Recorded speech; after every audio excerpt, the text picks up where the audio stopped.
시청자 여러분 안녕하십니까? 4월 15일 토요일 JCN 모닝뉴스입니다. 연간 4조 원이 넘는 울산시의 금고관리 계약이 올해 말 종료됩니다. 내년부터 4년간 울산시 금고를 관리할 은행 선정이 올 하반기에 진행될 예정인데 줄곧 1금고를 맡아온 경남은행이 다시 수성할 수 있을지 아니면 새로운 은행이 진입할 것인지에 관심이 모아지고 있습니다. 김용환 기자입니다. 울산시의 금고관리 계약이 올해 말로 종료됩니다.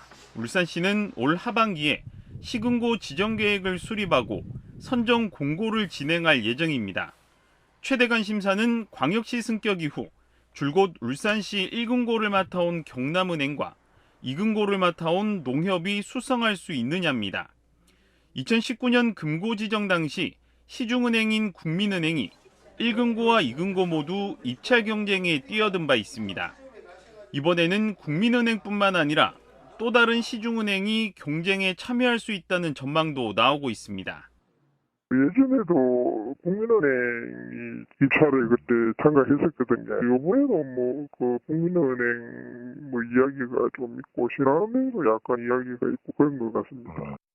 대내외적 신용도와 재무구조 안정성, 시민의 이용 편의성과 지역사회 기여와 협력사업 등 5개 항목에서 100점 만점을 기준으로 평가가 이루어집니다.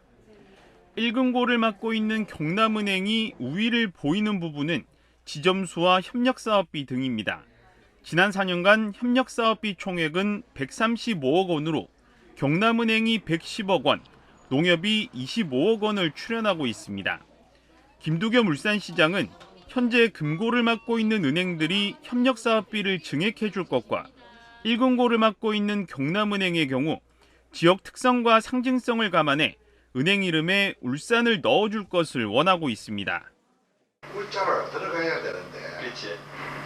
그게 지금 BNK에서 잘 이해야 돼. 연간 4조 원이 넘는 울산시의 1금고를 두고 은행들의 경쟁이 달아오를 전망입니다. JCN 뉴스 김용환입니다. 울산 반구천 일원의 암각화가 유네스코 세계유산 등재 신청 후보로 선정됐습니다. 문화재청은 최근 문화재위원회 세계유산분과 회의를 열고 반구천 일원의 암각화를 한양의 수도 성곽과 함께 유네스코 세계유산 등재 신청 후보로 선정했습니다. 반구천 일원의 암각화는 국보로 지정된 울주군 천전리 각석과 울주 대곡리 반구대 암각화를 포함하고 있습니다. 반구천 일원의 암각화는 세계유산 등재를 위한 국내 마지막 절차인 등재 신청 대상 심의를 오는 7월에 받게 됩니다. 울산시가 기업의 안정적인 투자 사업 진행을 위해 현대차에 이어 S-오일과 고려아연에도 공무원을 파견하기로 했습니다. 울산시는 9조 원대 샤인 프로젝트 사업을 진행 중인 S-오일과 1조 원대 2차 전지 소재 생산 공장을 추진 중인 고려아연에 오는 17일 각각 1명씩 2명의 공무원을 파견해 각종 인허가와 현장 상담 활동을 진행한다고 밝혔습니다. 울산시는 앞서 현대차에 2명을 파견해 전기차 전용 공장 신축 업무를 지원하고 있습니다. 서범수 국회의원이 국민의힘 중앙당 원내부 대표에 임명됐습니다. 서 의원은 21대 총선에 당선돼 당대표 비서실장 등을 역임했습니다. 서 의원은 김기현 당대표와 함께 당과 정부가 제대로 된 정치를 할 수 있도록 소임을 다하겠다고 밝혔습니다. 이와 함께 박기성 전 김기현 당대표 후보 비서실장에 국민의힘 여의도연구원 부원장에 임명됐습니다. 김갑수 울산 신용보증재단 이사장이 사의를 표명한 것으로 알려지면서 민선 7기에 임명된 울산시 산하 기관장들의 교체가 마무리 수순을 밟고 있습니다. 김 이사장은 퇴임 6개월을 앞두고 최근 울산시에 사직서를 제출했으며 김 이사장의 사임에 따라 민선 7기에 임명된 기관장은 김현민 울산경제진흥원장과 송규봉 울산시설공단 이사장 2명만 남게 됐습니다. 이 가운데 김현민 원장은 오는 6월 울산경제진흥원과 울산일자리재단 통합 시점에 사의를 표명할 것으로 알려졌으며 송규봉 이사장은 아직 거취를 결정하지 않은 것으로 결정했습니다. 남구청이 체류형 관광도시 도약을 위해 야간 경관 조성 방안 모색에 나섰습니다. 남구청은 어제 주민과 관계 전문가 등이 참석한 가운데 남구 야간 경관 심포지엄을 열고 남구의 야간 경관 조성 방안에 대한 발표와 토론을 진행했습니다. 어제 행사에는 손장복 하얼빈 동북임업대 교수와 신현선 홍익대 교수가 주제 발표를 하고 국내외 우수 사례와 함께 도시 차별화 전략을 제시했습니다. 네, 요즘 아름다운 야간 경관은 체류형 관광도시로 도약하기 위한 필수 요소라 생각하고요. 저명하신 전문가분들과 함께 아름다운 방거리와 야간 명소를 잘 만들어서 밤에도 활력이 넘치는 명품 관광도시로 만들어 나가겠습니다. 지난해 6일 지방선거 당내 경선 과정에서 허위 당원을 가입시킨 혐의를 받고 있는 김영길 중구청장에게 검찰이 징역 8개월을 구형했습니다. 어제 울산지법에서 열린 결심 공판에서 검찰은 김 구청장에 대해 자신에게 유리한 선거 결과를 얻기 위해 조직적으로 당원을 모집했다며 특히 과거의 허위 주소 당원 문제로 처벌받은 전력이 있다 보니 이번에는 다른 사람을 통해 허위 주소 당원을 모집했다고 주장했습니다. 이에 대해 김 구청장은 부정한 방법으로 당원을 모집한 적도 모집할 이유도 없고 과거 비슷한 문제로 어려움을 겪은 상태에서 이런 범행을 저지를 동기도 실익도 없다며 혐의를 부인했습니다. 김 구청장에 대한 1심 선고 공판은 오는 28일 울산지법에서 열립니다. 지난해 8월 울산의 한 캠핑장에서 대낮에 마약을 투약하고 소동을 부린 사건이 있었는데요. 어제 그때 마약을 투약했던 남성 3명에 대한 1심 재판이 열렸는데 모두 징역형의 집행유예를 선고받았습니다. 법원은 환각성이 강한 LSD를 구입하고 투약해 죄질이 중하지만 충분히 반성하고 있다고 판단했습니다. 구현희 기자의 보도입니다. 맨발에 우통을 벗은 남성이 비틀거리더니 화단 울타리 위로 고꾸라집니다. 잠시 후 길바닥에 주저앉더니 고성을 지르고 드러 누워버립니다. 같은 시각 남성 2명이 몰던 차량은 도랑에 빠집니다. 약을 하긴 했어요. 한 것 같아요. 친구 따라서 이제. 지난해 8월 울산의 한 캠핑장에서 대낮에 마약의 한 종류인 LSD를 투약한 남성들이 벌인 소동입니다. 해당 마약류는 남성 3명 중 1명이 태국 여행에서 구입한 것으로 환각 효과가 필로폰의 300배에 달합니다. 재판부는 마약을 들여와 투입한 A씨에게 징역 3년의 집행유예 5년을, 나머지 2명에게 징역 1년의 집행유예 2년을 각각 선고했습니다. 검찰이 구형한 형량보다 낮습니다. 앞서 검찰은 환각성이 강한 LSD를 여럿이 투약해 죄질이 중하다며 마약을 밀반입한 30대 A씨에게 징역 5년을, 나머지 2명에게 각각 징역 2년을 구형했었습니다. 재판부는 마약류를 태국에서 밀반입하고 투약해 죄가 무겁다면서도 초범이고 반성하고 있는 점 등을 참작했다고 밝혔습니다.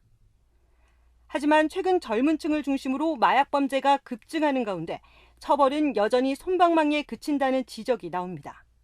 실제로 전국 법원의 마약 사범의 실형 비율은 갈수록 낮아지는 반면 집행유예 선고는 늘어나는 추세입니다.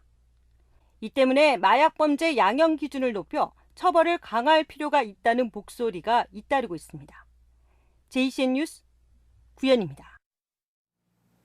여중생 1명에게 가혹행위를 한 10대 4명에게 검찰이 중형을 구형한 가운데 소년원 처분 후에도 범행을 반복한 10대 1명에게 재판장이 재판 도중 직권으로 구속영장을 발부했습니다.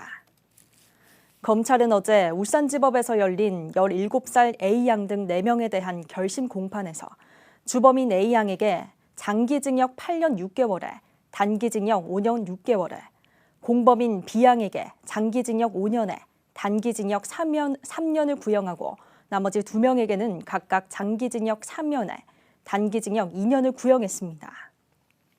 이들은 지난 2021년 2월 울산의 한 PC방 옥상에서 당시 중학생 1학년이었던 C양의 손등을 담뱃불로 지진 데 이어 씹던 껌을 머리카락에 붙이고 상의를 벗기는 등 가혹행위를 한 혐의 등을 받고 있습니다. 특히 A양은 다른 비행으로 1년간 소년원 처분을 받고 나온 뒤에도 오토바이를 훔쳐 무면허 운전을 하거나 또 다른 학폭을 저지르는 등 범행이 반복되자 재판장은 재판 도중 직권으로 A양에게 구속영장을 발부했습니다. 지난해 울산 지역 중고등학교 학생들의 흡연율과 음주율이 1년 전보다 증가한 것으로 나타났습니다. 교육부와 질병관리청의 청소년 건강 행태조사 자료에 따르면 지난해 울산 중고등학생들의 흡연율은 4.9%로 1년 전보다 1.2%포인트 증가했으며 남학생과 여학생 모두 1.4%포인트와 1.2%포인트씩 흡연율이 상승한 것으로 나타났습니다. 또 지난해 학생들의 음주율은 15.4%로 1년 전보다 2.2%포인트 상승했고 음주율 역시 남학생은 2.9%포인트, 여학생은 1.3%포인트 각각 증가했습니다. 울산시 교육청이 학생들의 자치활동을 강화하기로 했습니다. 이에 따라 시교육청은 올해 학교들이 지난해보다 평균 40만 원 정도 증액된 최대 270만 원을 학생 참여 예산으로 편성해 운영 중이라고 밝혔습니다. 교육청은 또 학생 자치활동 성과와 타 시도 사례를 분석해 울산형 학생참여위원회 운영 방안을 마련했으며 오는 6월과 10월에는 학교의 자치활동 상황을 공유하는 참여위원 정기협의회를 개최할 계획입니다. 국민의힘 박성민 국회의원이 중소벤처기업부에 울산의 일자리 창출을 위한 신규 사업에 대한 협조를 요청했습니다. 박 의원은 중소벤처기업부에 울산의 그린 스타트업타운 조성과 전통시장 주차 환경 개선 사업, 창업 허브 공간 확충 이전 사업 등의 협력을 요청했다고 밝혔습니다. 그린 스타트업타운은 중구에서 추진 중인 스타트업 혁신타운 조성의 필수적인 사업이며 전통시장 주차 환경 개선 사업은 태화시장에 주차 빌딩을 건립하는 사업입니다. 또 창업 허브 공간 확충 이전엔 울산 창조경제혁신센터를 종합이노베이션센터로 이전해 창업 지원 경쟁력을 강화하기 위해 추진됩니다. 언제 어디서 발생할지 모르는 테러 상황에 대비해 군과 경찰, 소방 등 관계기관이 합동훈련을 펼쳤습니다. 훈련은 어제 S5일에서 열렸는데 생화학 방사능까지 다양한 상황을 가정해 리허설 없이 실제처럼 진행됐습니다. 보도에 김나래 기자입니다. 대형 드론 한 대가 하얀 가루를 허공에 살포합니다. 가루에 노출돼 호흡곤란을 일으키면서 사상자 5명이 발생했습니다. 현장엔 보호복을 입은 특수화학 구조대가 도착해 인명 구조 활동을 펼치고 119 화학센터에선 시료를 채취합니다. 이어 폭발물 테러 상황. 무장한 테러범이 주차돼 있는 차량을 폭파시키고 총격전을 벌입니다. 곧이어 경찰과 군이 현장에서 폭발물을 제거한 뒤 테러범 검거까지 성공합니다. 소방과 경찰, 국정원 등 관계기관이 함께 테러 상황에 대비한 합동훈련을 펼쳤습니다.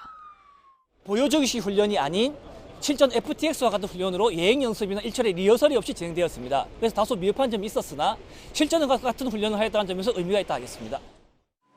훈련은 국방부 지정 국가 중요시설인 S5일에서 진행됐습니다.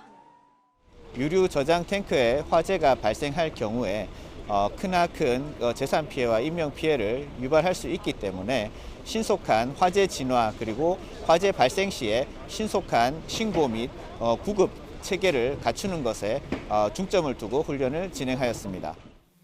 테러 취약시설이 밀집되어 있는 울산. 경찰은 올해 하반기 테러에 대비한 경찰 특공대를 창설하고 더 촘촘한 테러 대응에 나섭니다. 군과 소방 등 관계기관들도 다양화되는 테러에 대응할 수 있는 역량을 강화할 예정입니다. JCN 뉴스 김나래입니다. 울산에서는 지난해 2만 7천여 건의 구조 출동이 발생해 최근 10년간 연평균 출동 건수를 크게 웃도는 것으로 나타났습니다. 울산 소방본부는 지난해 울산의 구조 출동 건수는 2만 7,048건으로 최근 10년간 연평균 출동 건수 18,700여 건과 비교해 44.4% 증가했다고 밝혔습니다. 계절별로는 여름이 9,670여 건으로 가장 많았고 가을과 봄, 겨울 순을 보였습니다. 사고 유형별로는 화재가 19.8%로 가장 많았고 이어 벌집 제거와 화재 확인, 교통사고 순으로 나타났습니다. 어제 오전 9시 36분쯤 동구 방어진 슬도 앞바다에서 레저보트가 전복되는 사고가 발생했습니다. 울산해경은 신고를 받고 출동해 해상에 표류 중이던 40대 남성 4명을 모두 구조했습니다. 이들은 모두 건강에는 문제가 없는 것으로 알려졌습니다. 울산해경은 레저보트가 전복될 당시에 탑승자 모두 신속하게 구명조끼를 착용한 덕분에 안전한 구조가 가능했다고 밝혔습니다. 울주군이 세외 수입 체납 외국인에 대한 체납 징수율을 높이기 위해 세외 수입 외국인 체납자 특별 정리를 추진합니다. 현재 울주군 세외 수입을 체납 중인 외국인 293명, 체납액은 3억 5,100만 원에 달하는 것으로 전해졌습니다. 울주군은 외국인 체납자들에게 외국어 체납 안내문을 발송하는 데 이어 고질 체납자에 대해서는 외국인 근로자 전용 보험을 압류해 체납금을 징수하는 한편 생활고를 겪는 외국인의 경우 분납을 유도하거나 체납 처분을 유예할 방침입니다. 중구청이 사회적 안전운동인 대한민국 안전대전환의 일환으로 오는 17일부터 6월 16일까지 노후 위험시설 등에 대한 집중 점검에 나섭니다. 이번 집중 안전점검 대상은 건축시설 6곳과 생활여가시설 8곳, 환경에너지시설 4곳 등 모두 104곳입니다. 중구청은 이와 함께 다중이용업소와 단독주택에 대해서도 자율안전 점검표를 배포해 주민들이 자발적으로 안전점검을 할 수 있도록 할 예정입니다. 북구청이 행정안전부 2022년 하반기에 재정집행평가에서 우수기관으로 선정돼 특별교부세 5,270만 원과 특별조정교부금 1억 6천만 원을 확보했습니다. 북구청은 하반기 재정집행 대상액 5,986억 원 중 86.93%인 5억 203억 원을 집행해 행정안전부 목표율 76.7%보다 10.23%포인트 초과 집행했습니다. 북구청은 올해 상반기에도 신속한 재정집행을 통해 지역경제 활성화를 이끌 수 있도록 하겠다고 밝혔습니다. JCN 모닝뉴스를 마칩니다. 함께해 주신 여러분 고맙습니다.